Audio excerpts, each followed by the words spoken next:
I'm a waterman. I surf, I fish. I love what Brevard County has to offer, and I spend 40 plus weeks a year on the Indian River. And I've been concerned over the last 2 years that the health of the river has deteriorated to a point where it's changed my lifestyle. I don't fish as much as I used to, mainly because the seagrass is going away. Spots that I've gone to for 10, 15 years, the grass isn't there anymore. It's a parking lot.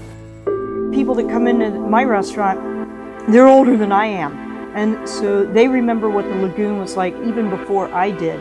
And they're, like myself, they're horrified at what has happened, but they're also concerned about what does that hold in the future.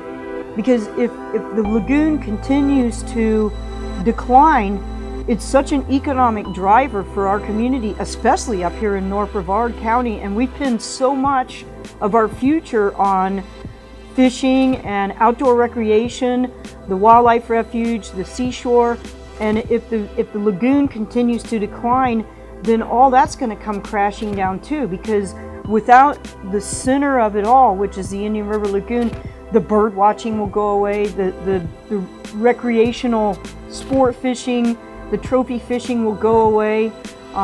Certainly I'm concerned about it from my standpoint as a restaurateur that markets local seafood. I have no idea what's going to happen to the shrimp offshore this year with all the seagrass that's been destroyed, because our brown shrimp that we catch offshore, they are raised in the Indian River Lagoon. That's where they are. Brown shrimp, white shrimp. We have no idea what kind of impact that's going to have on this winter's shrimp crop. So, but the community as a whole, they are definitely very concerned about what's happening to the lagoon. People come here to see the river, to be around the river, to fish in the river. It's $1 million industry just in bait and tackle, sport fishing equipment. That's going to all die. People are going to lose their jobs. Commercial fishermen have already lost their jobs, struggling to try to make it.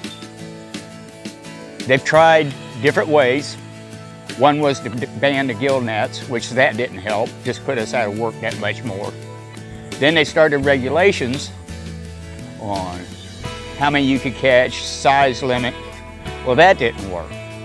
Then they started closed seasons. That didn't work. It's time to wake up and realize what the problem is, and it's called pollution. And it's time to do something about it. Over the last 10 years that I've been doing this is basically seen that there's just less product available. So just like when we move into an area and the air is bad and we don't want to breathe it, we'll move off and go someplace else. Well, the water is that same thing for the fish. If the fish are coming in from the inlets and the water is bad, they turn right around and go back out. They don't come in here and spawn. They don't come in here and become part of this ecosystem. So that bad water is basically chasing off all forms. I mean, if there's not any oxygen in the water for them to breathe, they don't come in. So they'll stay off, or they'll go into other inlets up north or stay out in the ocean. And then we don't get this whole cycle of life where they come in and lay eggs and the larvae grow up here and then go out into the ocean and continue that cycle of life. So over the last 10 years that I've been doing this, the mullet have been smaller. We're not seeing as many mullet as we've seen in previous years. Blue crab, I mean, these are fantastic waters for blue crab, but we're just not seeing the numbers that we used to see. And blue crab are incredibly hardy, but if they don't like the waters, they're not going to come. They will go other places. And when they go other places, they don't have that opportunity to spawn like they used to. So it just reduces the overall populations of what's going to reside in this lagoon, and we've got to clean that water up so they'll come back, so we can replenish the life that's in that lagoon. Right here in Satellite Beach and Indian Harbor Beach, we would take the oysters off the seawalls and eat them back in the late 70s and early 80s. And now, well, for one, if they were there, we wouldn't eat them for no way. You know, it wouldn't be safe to eat them, but they're not there anymore. The filtered feeders are gone. There's been a steady decline in the grass and the different grasses that we see on the flats and the water quality. It's not unusual for the water to stay dirty for months at a time. The turbidity that we experienced in the Indian River and the Banana River Lagoon compared to 30 and 40 years ago when it was clean all the time. The watershed continues to expand, and when that happens and wetlands get developed, those areas that are developed are developed so that water will run off quickly, run into canals, and run into the bottom of the barrel, and that's the Indian River Lagoon, and that's what's been happening for an awfully long time. So bottom line, this ecosystem has changed.